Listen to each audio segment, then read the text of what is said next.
Hi, and welcome to today's Biznology Digital Marketing webinar. I'm Mike Moran, founder of the Biznology blog and a senior strategist at Conversion, a leading social consultancy.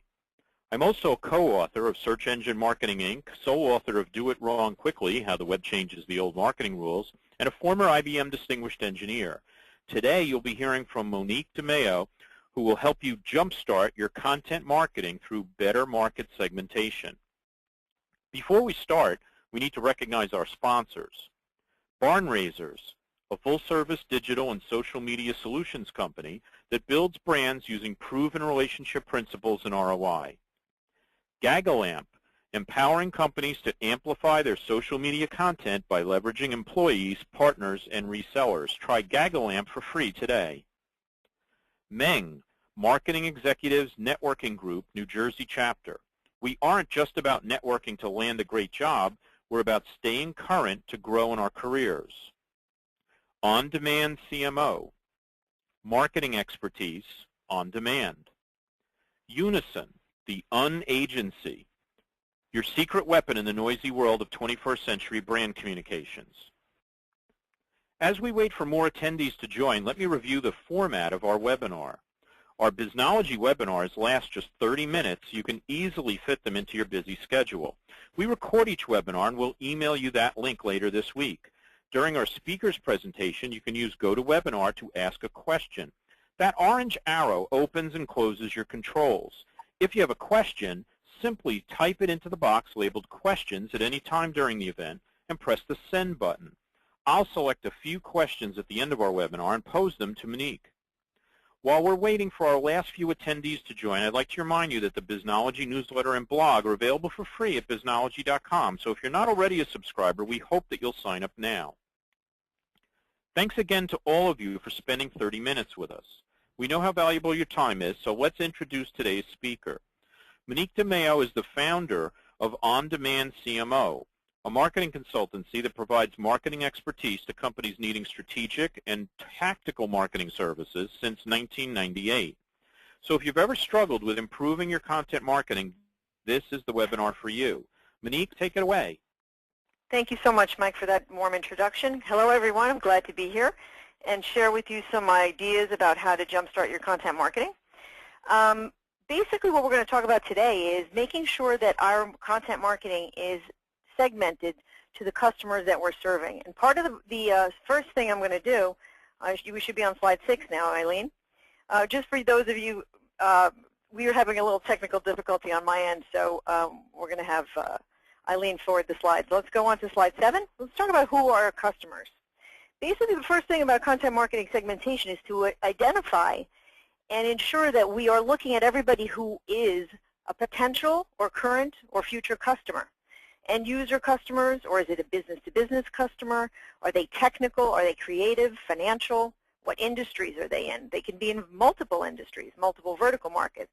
What is the makeup of those industries? And do they have things like compliance issues, like financial services and healthcare? They have all sorts of complexities, not only in the vertical market industry that they are in and the position that they're in those companies, but these are all content considerations. So, next slide, 8. Vous devez parler une langue différente avec chaque client. What does that mean? Well, really not literally a different language, but you have to be communicating with different customers in their language. Consider the person's role, again, in their corporate function, if they're marketing, finance, technology, as well as if there is an indirect channel. Remember that an indirect channel will be that if your product or service is being represented by other people other than your company, you are in an indirect channel model. Whether you're selling through distributorships or resellers, that's what I call indirect. So one main criteria when developing segmented messaging is, what pain am I solving? If you're in luxury goods or cosmetics or beauty, you may not be solving a pain, but you may be solving a need or a desire. What desire am I fulfilling? What pain am I solving? Next slide. Part of finding out who your customers are is something that's actually having a resurgence in the marketing arena today, and that is building personas. People build personas, which I'll talk a little bit about here, to segment your customers. You break down who they are, what their pains are, what their motivators are, and what they care about, what's keeping them up at night. Because that will intrinsically help you develop content that's on message and on point with their needs. Also, another thing to look at when you're looking at this presentation and you would like to request a copy of it, the resources at the bottom of the slide link back to some blogs that have been written by On-Demand CMO in the topic areas that I'm talking about in each case. Next slide, 10. Who are we selling to? Again, I think we talked about that you have to segment your audiences specifically in order to create that content that's relevant to them. Next slide. Let's talk about personas. So the persona, for instance, in our world, we focus on the benefit first and then the features later, right? So in the case of finance, the person who is in a finance role who you may be selling to, their role is cost-benefit analysis, negotiating pricing in terms. They're motivated by numbers, by hard data, by facts, ROI analysis, total cost of ownership, or TCO. This is a person that you want in your messaging and sales strategy to be supporting their typical existing behaviors. You need to present a very analytical, numerical cost value proposition to this person. That's what's going to motivate them. So when you're thinking about segmenting your messages, not only where you say it, where does that person, find their leisure reading or their trade reading, what kinds of newsletters would this person be subscribed to, but also the words that you use. A lot of fluff is not going to go well with this type of person. A blog that's full of very jargon-filled marketing speak is not going to go over well with this person. So keep to the personality of that person. If you're looking for this person to be a buyer or an influencer in your product, solution, or service, bear in mind what makes this person tick. Next slide. I'm not going to belabor the personas aspect of the segmentation, but I do want to go through like a CMO role, a C-suite person. A C-suite CMO is motivated by vision, mission, values of that brand or that company. They love to hear who else is using what you're selling successfully. Tell me about people. They are storytellers. They like to respond to what's going on with other brands or other companies in their space and outside their space because they can learn from that. So they're typically visual, and they will resonate to things like, what's your roadmap? What do you have in mind for your product or service or solution down the road? Will I be able to scale with you, Mr. Supplier? Am I in good hands? Tell me about people who are happy with what you're selling. Less about the numbers, more about the story, more about the holistic view of what you are presenting as a solution or a service. So when you're creating content for that CMO person, bear in mind that that's the tone and the approach and the verbiage you want to be using to talk to that person successfully. Because if you come at them with all numbers and all analysis, it's too dry for them to really get excited about it. So if you're selling to two of these people, imagine the benefits of segmenting your messages. Next slide, please. The thing you want to also remember to do is make sure that you talk about, that you're looking at and monitoring the engagement in social media that your brand or your product has. Do you know what these people are saying about you online?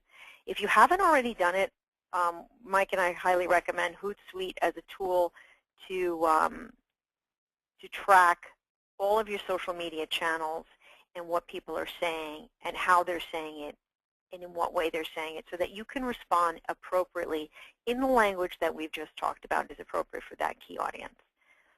Next slide. In the case of channel marketing or indirect selling, you have to remember to treat your channel partners with love. Typically, when you're going through distributorship or channel marketing or what we call the indirect channel, you're not the only brand that company or that person is carrying in your space typically. So you have to remember that your tone and your voice and your benefits and your value propositions are not about the end user, for instance. That's a big mistake that a lot of people make, is that they try to feed content to the reseller channel in end user customer speak, and that's inappropriate. you need to keep two things in mind. Your job is to enable them to sell more of your product or service. So you need to talk to them about the benefits of doing that and make it easy for them to do that, and give them go-to-market tools that they can rebrand or co-brand and use in the marketplace, so that your product and solutions messaging is consistent with what you want to see. You don't want to have a situation where a reseller on the West Coast or a partner on the West Coast has different marketing materials about your product or service than somebody on the East Coast. That would be really brutal. So you want to make sure that your tone and your voice talks about the benefits to them. You got to use WIFM. Remember the old WIFM in marketing school? What's in it for me? Make it very clear what the benefit to them, both monetary and market share and all of that, to representing your brand or service appropriately. Next slide, 15 we're on now. Meet your customers where they are. Well, that's metaphorically speaking, but back to what I was saying is, don't overuse jargon. Speak to them, engage with them, give them an opportunity to speak back to you through social media and other channels, to blogs. Tailoring is great, and be very, very careful with automation. Today we have great tools such as a Primo, and Eloquat, Marketo, but I'll share with you very quickly two really big faux pas. We have a marketing associate here at On Demand CMO who's 26 years old, and he recently got a series of emails and direct mail pieces from the AARP. So that's not a great thing to be witnessing as a marketing consultant, is how off marketing automation can get. I got very excited when I got a happy birthday card from Mini USA, car company. I was like, oh, that's so sweet. They remembered my birthday. I'm so excited, until, of course, I opened the email blast, and it talked about a car that I had returned 3 years prior. So that kind of, it was excitement, and then it was like, wow, these people are so out of touch. It actually caused me to have a negative thought about a brand I really loved. So marketing automation, as wonderful as it is, be careful. You're only as good as your lists and your segmentation. So bear that in mind as you feed the marketing automation channel. Next slide. Showrooming. I don't know if all of you are familiar with that term, but it's when people are going into an in-store and they're doing research, comparisons, price checking, and even ordering on their mobile devices. That's called showrooming. The problem that I would bear in mind for you is, in that market segmentation that you're doing and that channel strategy that you have, make sure that your brand, your messaging, and your position and your pricing is consistent on all of your channels. That means don't offer something online and have a different price for it in store. It's going to really make your customers angry. Remember that your Gen Y and your millennials are digital omnivores. They are in your stores. They are on your website. They're comparing online, offline, all the time. Don't fight it. Just join it and be consistent and authentic in how you present yourself. And lastly, remember, even in the segmentation exercise, you must have a mobile responsive web design mobile site. Responsive, as you know, or if those of you who may not know, is the ability to take the website's design and it automatically resizes and rejiggers itself regardless of the size of the device that you're on, whether it's an iPhone, a tablet, a laptop, or a full screen. So that's responsive design. Make sure that if you don't already have that, you do have it, because people are judging how cool, how with it, how appropriate they think your brand or your product or your solution is based on what you're putting out there. And if you're not looking good on a mobile device, you're kind of in trouble right out of the gate. Next slide. Let's put content in content marketing. Creating content is actually easier than you think. And I'd like you to think about content as storytelling. If you simply did something like listing the top 5 objections that your customers may have, and you help them overcome that, that's fodder for a blog post. If you interviewed some of your best customers, that's fodder for a blog post. or a content piece or an ebook or whatever the case may be. I'd like to share with you some examples of what I think are potentially boring products that have been made interesting by this storytelling exercise. Insurance, there's the Allstate Mayhem Man, which I find very interesting, and Geico's Gecko. As sick as you may be of Mr. Gecko or not sick of Mr. Gecko, he is entertaining, and he definitely has put Geico on the map. Financial trading, there's E-Trade. Who doesn't love the talking baby? And lastly, satellite TV, Dish Network, the Hoppa. Gotta love the Hoppa. But I mean, even we could go on and on about examples like this, but the point is, the more you personalize even a brand that is boring, the more people have the ability to engage with you and connect with you and look for the content that you're going to be developing for those customers. Next slide is slide 18. We're talking about quality versus quantity. More is not better if it stinks, right, everyone? I mean, that's pretty much it. So quality, it has to be relevant, it has to be current, compelling, useful, and consistent. I always like to tell clients, if you're not solving a pain or helping them achieve a desire, your product or service will not make it. So just bear that in mind. And in your content development, bear that question in mind. What pain or what objective am I trying to help solve in my content? Next slide, 19. How do we create enough content? Well, the word repurpose is big in our vocabulary. So if you write a white paper, you can repurpose it into a blog post. If you've written several blog posts, why not package it all up into an ebook, brand it, and send it out as a valuable premium content piece of collateral that you could have as an incentive for people to sign on to a webinar, sign up for a free demo, all the things that will get them down that funnel, right? If you've written an ebook, why not promote it with a blog post? Or I didn't list this, but I think it's just also relevant, a video. Link your videos to your blogs and blog link to your video. Very important to do both. Creating a bank of evergreen content that can be deployed at any time and used again and again is really the secret to it. Have an editorial calendar where you segment your audiences, whether it's the finance guy or the marketing person, and however you see your customers, and create content. Keep a repository. When you see something that's interesting in the trade press, when you see something that's interesting in the consumer press, pull it out, save it, put it in a folder or put it on your computer or scan it. Do whatever system works for you so that you can pull it back up and even comment on it. Create a blog about why you think it's a great or not such a great thing that's going on in your specific industry that's serving your specific clients. So again, share the existing content that was created by industry experts. Maybe you want to share something that Forrester recently said, or Gartner, or one of the major analysts, and then create that value for your segmented customers. Next slide, putting the content in content marketing. There's a couple things that work. Again, back to the storytelling and the value added. Infographics has been such a big deal in the marketing sphere. And it helps tell a story because I feel like everybody today has a little bit of ADD, right? And we all have attention spans that are getting less and less lengthy. I think the average now is you've got 6 seconds, to get somebody's attention on your website. And if you don't do anything that's compelling in those 6 seconds or tell a story or hook them into wanting to see more, you've lost them. They're moving on to something else. So infographics helps you keep that stickiness. There's a website called Fiverr, Fiverr, which has a slew of really talented people that create infographics for very, very little money.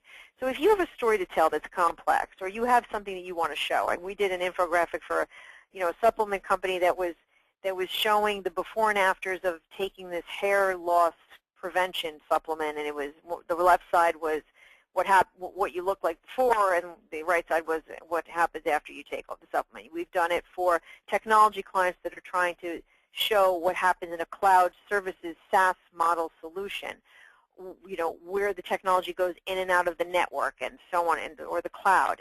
So create infographics. Make it visually interesting. Ebooks are the same thing. You want to create the opportunity for people to engage with your brand and your story and your position and create a little bit of a personality.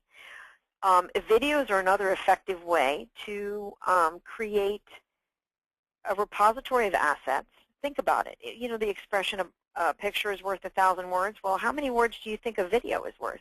We actually just put a video up on our website that that was an interview with me trying to explain to somebody outside of the sphere of just words on a page, what is our value proposition, how do we help customers and clients, and what is our best type of client. And so by showing a video, you personalize the story and you are able to segment it a little bit, and you can really go a little deeper into the idea of creating that storyboard and connecting with those key customers in the segmentations that you've identified are appropriate to your brand. Next slide. Basically, what's the best thing about today's marketing tools that we have, especially the online ones, is that you can make it right quickly. As one of Mike's favorite, my favorite of Mike's books. Thank you. If you don't get it right on the first try, you can correct it mid-flight and make the adjustments you need. You know, between the marketing automation and the segmentation I talked about before, there's an opportunity to mix it up and try different things. Now, I realize that I've gone pretty quickly because our webinar is rather short in this time frame. But if I was like most of you, I might be left with at least 1 or 2 questions after hearing all this. How do I know if the questions I'm asking my customers are right? How do I know if my messaging is in alignment with my target customers? How do I know what the pain points are of my target customers? So I would open it up and say, if you do have any of these types of questions, please do call me. There is going to be a Q&A session right after this. I'm happy to give each of you a 15-minute free consultation on the phone, so you can email me or ping me through Eileen or directly, whichever works for you, and ask me the questions that are most pertinent. So in summation, remember that content marketing is definitely the way to speak to customers, but you've got to do it through better market segmentation. And hopefully today I've given you a few ideas as to how you can go about doing that. Thank you, Mike. Thank you, Biznology, and thank you for being here. We're going to wrap up and open up to Q&A. Thanks, Monique. So I'm sure our attendees have a much stronger idea of how to jumpstart their content marketing using segmentation, but you didn't answer every question as you surmised. I've got several good questions teed up from you, and I'd like to remind our audience that it's not too late to ask your own question by typing it into the questions box in your GoToWebinar controls. Before we get to the questions, I'd like to remind you that the Biznology team provides Jumpstart workshops for companies who want to apply what they learned directly to their own businesses and have their team create a plan for executive approval right in the workshop. Our instructors will guide you step by step and help you persuade that executive to say yes. Go to biznology.com/training for more information on all of our offerings. We're about to start firing questions at Monique, but we need to thank our sponsors once again. Barn Raisers, a full-service digital and social media solutions company that builds brands using proven relationship principles and ROI. Gagalamp, empowering companies to amplify their social media content by leveraging employees, partners, and resellers. Try Gagalamp for free today. Meng, Marketing Executives Networking Group, New Jersey chapter. We aren't just about networking to land a great job. We're about staying current to grow in our careers. On Demand CMO, marketing expertise on demand. Unison, the unagency, your secret weapon in the noisy world of 21st century brand communications. Now on to your questions. Our first question is actually from me, Monique. Okay. As you mentioned, Hootsuite is great for engagement, but Conversión clients often find that researching audience needs better technology. Do you have, are there other ways besides social listening that you use to research an audience without expensive focus groups? Yeah, I mean, the first thing you do, I mean, Google is our friend, right? As much as people love to pick on Google, Google is the way that I try to find out who has made it a point to be in the space that I'm looking to be in and what they're saying in that space. So I can kind of create a white, Is that the answer to your question? It's creating a white space as to where people are and where they're not. Because by doing that, between the Hootsuite, listening to what people are saying, Google what people are posting or saying or trying to say in my competitive set or my ancillary competitive set, I can figure out for the brand or the product or the service where we need to target. If there's a vertical market industry that's open that no one really is paying attention to, that's underserved, that's an opportunity. So you can do a lot of SWOT analysis between social media and traditional media. Trade publications are a phenomenal place and very underrated. And I'm not saying that because I was, published for Brand Week. I'm saying that because trade magazines, trade publishing, trade newsletters are phenomenal places to understand the pulse of the industries you're trying to get into. Terrific, terrific, very helpful. So next question. Big companies are all using marketing automation, and they're making a lot of the mistakes that you pointed out in the presentation. How can we get back into control? Well, I think at the end of the day, you have to kind of ask yourself, is it important, is it quantity or quality? And a lot of companies are reticent to clean their databases because they're like, well, no, we can't get rid of these 5,000, 10,000, 50,000 names, whatever it is. Sometimes it's actually working to your disservice. So you be judicious about what you're willing to give up, if it's the number of records you have or it's the quality of the records you have. And I always pick quality over quantity. Terrific, terrific. Let's see. I think we've got time for one more question. So let's use this one. It costs so much to personalize a website. Are there other ways to deliver the right message to the right person so that we're not just delivering the same content to everybody? So I'm not in favor necessarily of personalizing websites per se, but I am in favor of making the website organized such that every type of customer you have is reflected in the website content. So if you're serving three different, like we just did a website for, let's say a university, we're talking to both professors and students and potentially other districts that are referring students into that school. So you have to make sure that in your website you're not necessarily personalizing everything, but you're personalizing it in the sense that they see themselves in your content. So if I'm an end user, I see myself. If I'm a reseller, I see myself. I can easily get to that section, and that section is all about me. Terrific, terrific. Monique, that's all the time we have for today, but okay, thank you so much for these great ideas, and thanks especially to our audience for your participation and for your questions.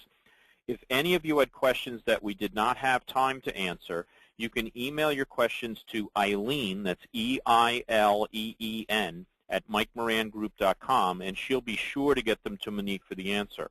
As Monique also offered, please also email Eileen at MikeMoranGroup.com if you're interested in that free 15-minute consultation that Monique offered you. I have to tell you, if I were you, I would be taking advantage of that for sure. So if you want that consultation, please send an email to Eileen at MikeMoranGroup.com. Later this week, we'll send you all a link of the recording of this webinar to listen to again and to share with others. We also invite you to mark your calendars for our next Biznology webinar, Top 10 Tricks for Sales Lead Generation with Ruth P. Stevens, scheduled for 11 a.m. U.S. Eastern Time on April 8th. We hope to see you all back here then. Bye, everybody.